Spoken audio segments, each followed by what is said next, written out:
அண்மைச் செய்தி. நேபாளத்தின் தனாகூன் மாவட்டத்தில் 40 பயணிகளுடன் சென்ற பேருந்தானது ஆற்றில் கவிழ்ந்திருக்கிறது. இந்திய பயணிகள் சென்ற பேருந்து மர்ஷியாங்டி ஆற்றில் கவிழ்ந்திருக்கிறது.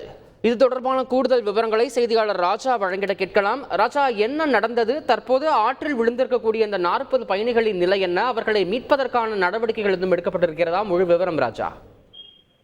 வணக்கம். நேபாளில் தன்கான் மாவட்டத்தில் மர்சியாண்டி ஆற்றில் காலை 11:30 மணி அளவில் இந்திய அரசு உத்தரப்பிரதேச மாநிலத்தை சேர்ந்த பேருந்து ஒன்று 40 பயணிகளுடன் சென்று இருக்கிறது. இந்த பேருந்து ஒரு பள்ளத்தாக்கில் கவிழ்ந்து அந்த ஆற்றில் கவிழ்ந்து விழுந்திருக்கிறது. அதன் காட்சிகள் தான் நாம் பார்த்து கொண்டிருக்கிறோம். சுமார் 40 பேர் அதில் பயணித்ததாக கூறப்படுகிறது.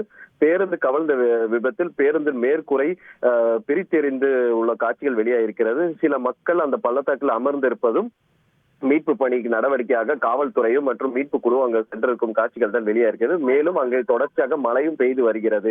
மழை காரணமாக பேருந்து கட்டுப்பாட்டை இழந்து விபத்துக்குள் ஆகியிருப்பதாக அங்கு உள்ள பகுதி மக்கள் தெரிவிக்கிறார்கள்.